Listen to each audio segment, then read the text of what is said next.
Rancho Mirage visiting friends, and we decided to attend a juried art show in one of the local communities there. And I have to tell you, it was in a beautiful park setting, little hills, and you'd go around a little hill, and here would be another artist of some shape or form. And there was pottery and paintings and photographs and statues and yard art. Unbelievable. I had never seen so much. And one of my favorite mediums has always been photography. I got my first camera when I was 8 years old, and I've never stopped taking pictures because I love the clarity and the beauty and the wonder that a picture can provide for us. And so we stepped into this woman who was a photographer, this woman's booth, and her name was Lisa Christine. And she's an extraordinary photographer. Her booth was filled with photographs of animals from all over the world, and people in their natural settings, cultural settings within their culture, not uniforms, but their culture clothing. And as I walked, she had several walls up and little places so that you could see all of her photographs. And as I walked around a wall, and I discovered this painting or this photograph that was 4 by 6 feet. And it was the photograph of a man and an elephant. It took my breath away. I got a lump in my throat and tears began to accumulate in my eyes. I was absolutely stunned. What do you see in this photograph? Love, connection, oneness, trust, reverence, love, appreciation, stillness, respect. Oh, yes, beauty. I wanted to purchase the film until I saw the $7,000 price on it. But the woman was, and then she showed me smaller ones, and of course it got less and less, and the lowest one that she had was in a book for $700 for the book. But she did give me a postcard. And this is my postcard, and I came home and matted it and had it framed, and it sits right across from my chair in my office. And I find it interesting that all of you mentioned all of the things that I saw and that I felt when I looked at that picture, except for one thing: vulnerability. The elephant and the man are both vulnerable in this picture. It's a shared vulnerability. Now, our superheroes are often depicted in comic books as, the no vulnerability, all-powerful, they can deflect boulders with their arm out. They can catch a bullet out of the air as it comes zinging towards them. They can walk through walls. They have indestructible skeletons. But we know, however, that even they are vulnerable at some point or another with something like kryptonite, or because they forgot to bring their weapon that day when they were ready to fight. Now, vulnerable ultimately comes from a Latin word, vulnus, meaning wound, which comes from the adjective vulnerabilis, which is Latin, and which English speakers started to adopt as vulnerable in the early 1600s. Vulnerable today continues to carry its original meaning of capable of being physically wounded. But since the late 1600s, it has also been suggested and meaning defenselessness against non-physical attacks. In other words, someone or something can be vulnerable to criticism or failure, as well as to literal wounding. Even superheroes can be wounded too. Now, if you Google vulnerable, as I did, just for the yucks of it, the first 14 or so references are a Dr. Brené Brown, the author of the book that we're reading. It mentions her research, it gives her TED Talks, and it talks about her books. And in her book that we're reading now, Daring Greatly, she states, as children, we found ways to protect ourselves from vulnerability, from being hurt, diminished, and disappointed. We put an armor, we used our thoughts, emotions, and our behaviors as weapons. And we learned how to make ourselves scarce, even to disappear. Now, as adults, we realize that to live with courage, purpose, and connection, to be the person who we long to be, we must again be vulnerable. We must take off the armor and put down weapons and show up and let ourselves be seen. I loved one of the paradoxes that she happened to indicate. Vulnerability is the last thing I want you to see in me, but the first thing I look for in you. So just what is vulnerability besides something that most of us do not want to experience? Vulnerability is a state of emotional exposure. It comes with a degree of uncertainty. Learning how to be vulnerable involves a willingness to accept the emotional risks that comes from being open and willing to love and be loved. A fear of vulnerability is very common. Once you understand that the emotional challenge, you can develop a greater appreciation for why it is absolutely worth the effort. Vulnerability allows us to foster deeper relationships and greater acceptance. It also deepens us spiritually. And I have to admit that it is not always easy to be vulnerable. Examples of vulnerability can include sharing your emotions, talking about your mistakes, and being honest about your needs. When I first became director of community services for a small city department in Southern California, I had a staff of 8 full-time people that I worked with, and they all lived in fear. The previous director had belittled them, rejected their ideas, told them to get out of his office, and basically he was what you would call a dictator. Staff meetings were terrible. It was like pulling teeth to get them to talk. They would not share with each other. God forbid that they should be vulnerable. So I decided I had to do something to involve them, to let them know that it was okay to make mistakes, that was how you learned and you grew. And so I created 2 trophies. On one was a turkey that was flapping, and it was titled Flap Like a Turkey. And the second one had an eagle on it, and I said, Soar like an eagle.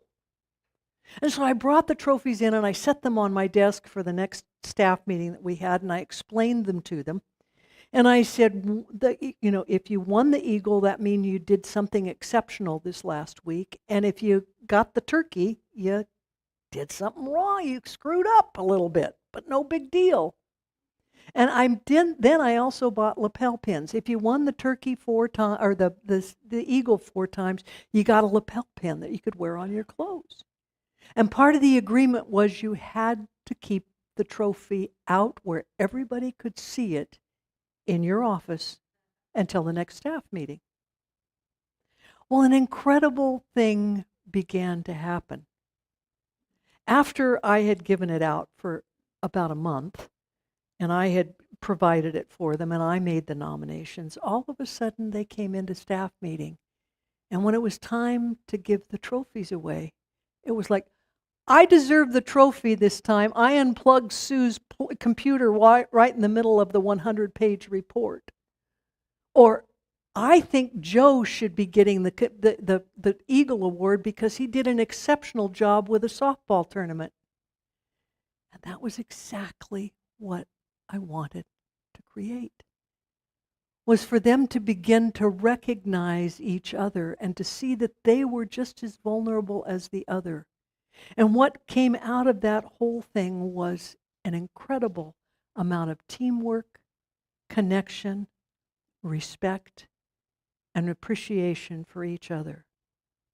And when you recognize why you struggle with being vulnerable, you can learn to reverse it and create viable relationships in your life.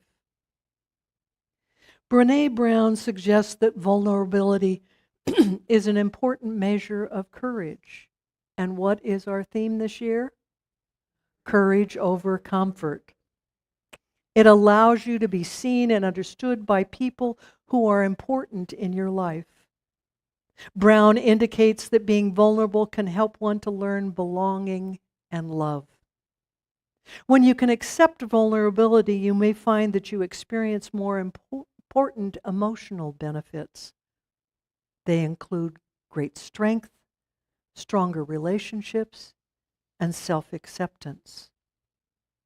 When we put ourselves in situations where we feel vulnerable, it boosts our confidence and belief in your ability to handle challenging situations. This can make us more resilient in the face of life's difficulties, thus giving us greater strength. Being vulnerable with each other also creates intimacy.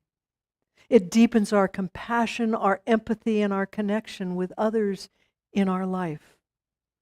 All of that helps us to strengthen relationships. Vulnerability allows you to accept and embrace different aspects of yourself as well as others. And this helps to build greater confidence, authenticity, and all components of self-acceptance. So, what are a few examples of being vulnerable? Well, it might include taking chances that would lead to rejection. It might be talking about mistakes that you've made, or feeling difficult emotions such as shame and grief or fear. What are some of the ways that you might feel vulnerable? Is anyone willing to be vulnerable and share?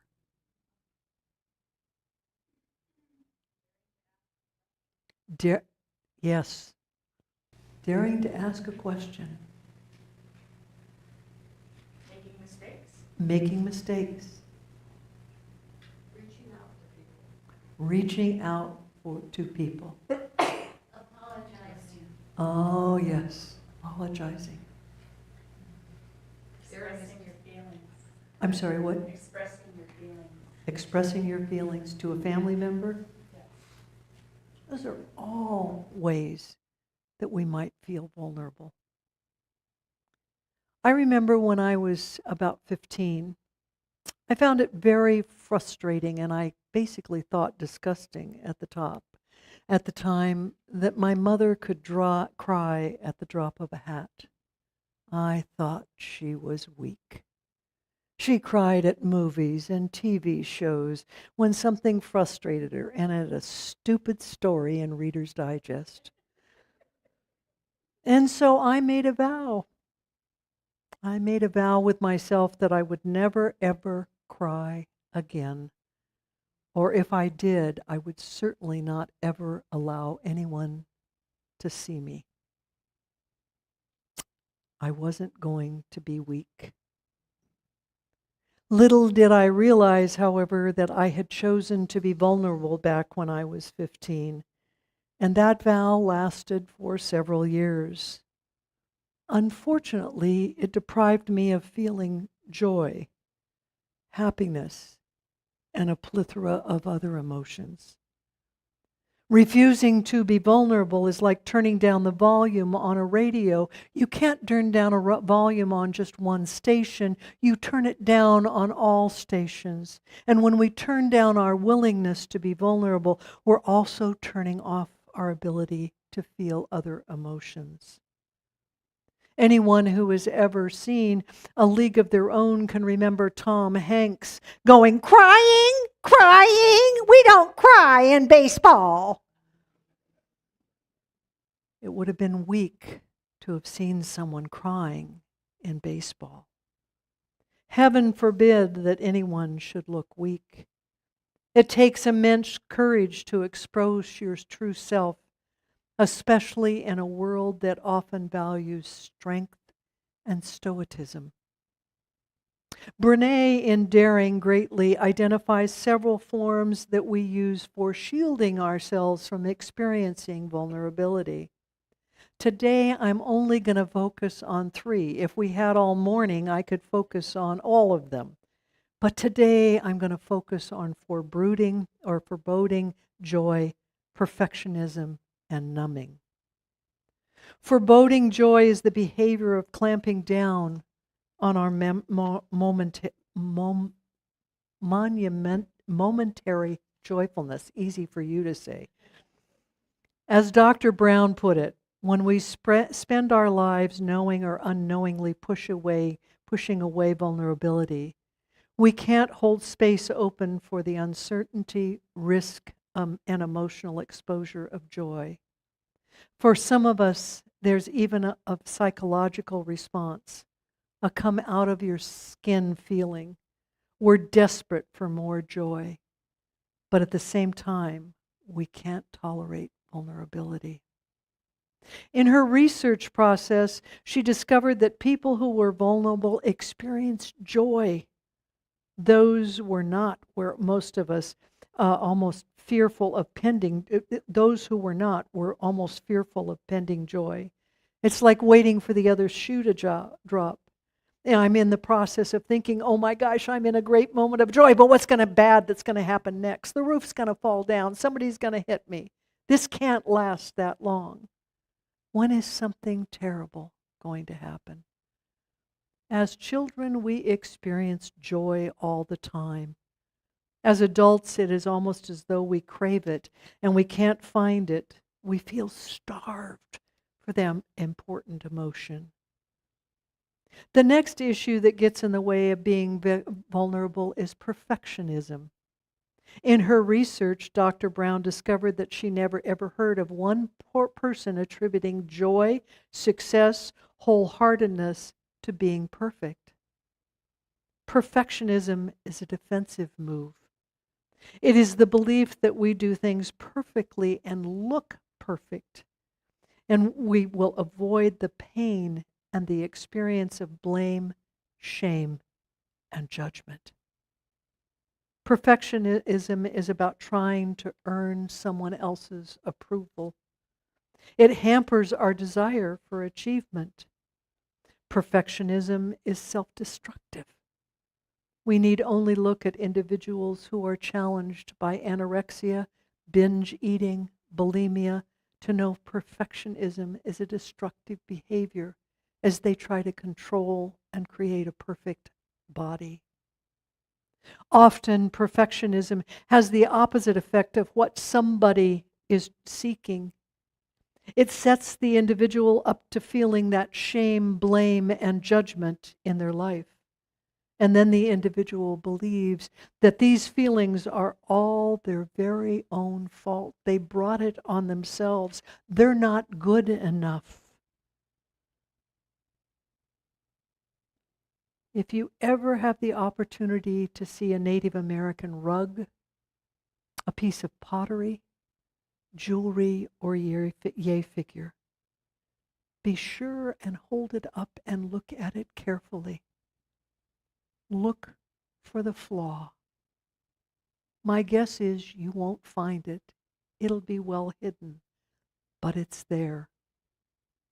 The artisan that made that piece of jewelry or that rug or threw that pot, put it there because God is the only perfect one in existence.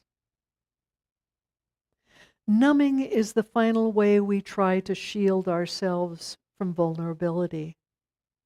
There are very few of us in real life who have not been challenged by an addiction. There's food, there's alcohol, there's drugs, there's computer games, there's binge watching TV, there's exercising to extreme. And my guess is if I brought in a flip chart, we could spend about a half an hour and come up with at least 50 to 100 addictions that exist in our culture today. We use these addictions to avoid vulnerability, and it dulls us to experience our creativity, joy, love, and empathy. Our needs for numbing is caused by our shame, our anxiety, and our disconnection.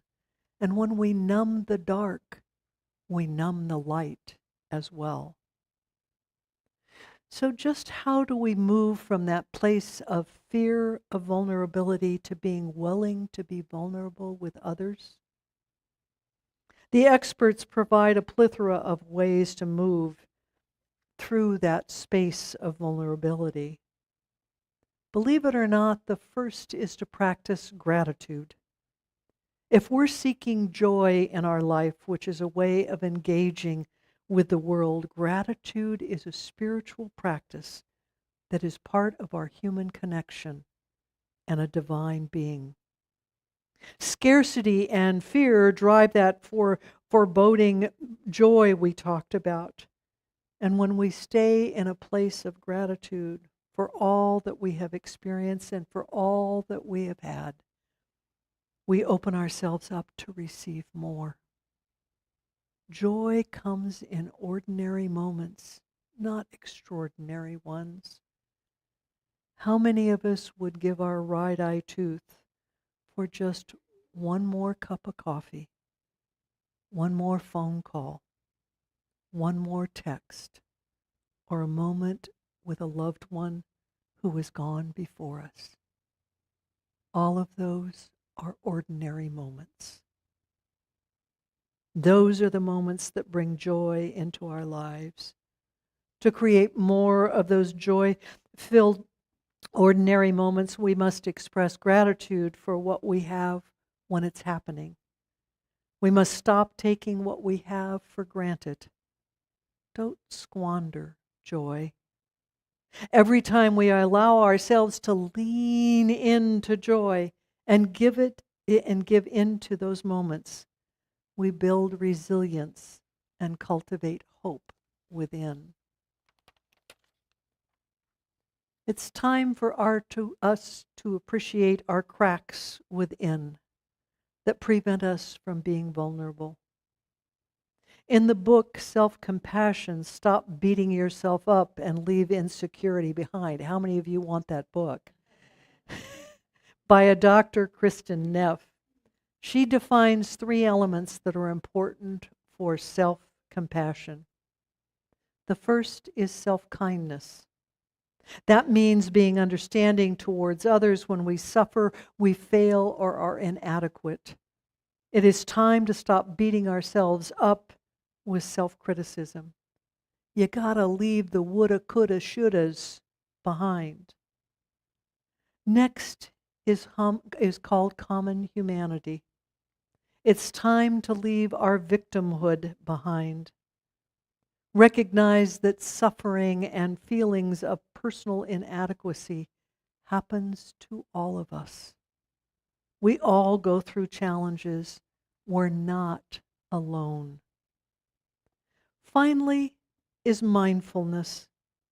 We cannot ignore our pain and our feel compassion for ourselves all at the same time. Try a balanced approach to negative feelings and emotions. Don't exaggerate or suppress the negative feelings. Above all, do not over-identify with your thoughts and feelings so that you're engrossed only in negativity. We're all looking for connection. We're all looking for positive relationships. And above all, oneness, just like the elephant and the man. If we're not willing to be vulnerable, however, this will never come to fruition. Australian philosopher Martin Buber wrote about the difference between I-it relationships and I-you relationships. The I-it relationship is the kind that we create in transactions with others where we treat them like objects. Those are people that are meant to serve us. The I-you relationships are characterized by human connection and empathy. Buber wrote, when two people relate to each other authentically and humanly, God is the electricity that surges between them. Just like that picture, when we're the authentic beings, God is the oneness within us and together. My guess is that all of you know, or you've at least heard of his name, a Sir Richard Branson. He is a British billionaire that created the Virgin Group. He's listed in the Times Magazine's 100 most influential people, and he's the third oldest man to fly into space. What I didn't know about him, however, was that he was dyslexic. And throughout school, he struggled with it. He couldn't understand what was being taught. He had trouble following what people were saying, and so he dropped out at the age of 15. And he went on to create multiple businesses before he founded Virgin Records in 1970s. As his business grew, Branson learned to focus on his strengths, admit his shortcomings, and delegate tasks to others. It meant owning his flaws and trusting others to do a lot of reading, a lot of writing, and accounting, while he focused on the creativity and strategies to help the business grow. This has been a huge part of why Virgin has been successful. Branson had others read the marketing materials to him, and he picked the marketing material that was quick, that was to the point, was memorable, and that he could easily understand. And to this day, Branson still remains open about all of his weaknesses. He isn't afraid to be vulnerable and puts his imperfections on the table for others to see, and using them to make his team stronger by hiring people who complement his abilities. We can all be like Sir Branson, knowing that vulnerability is not a weakness, it's a greater measure of our courage. Dare to accept courage over comfort. This is the truth in my life, and this is the truth in yours, and so it is.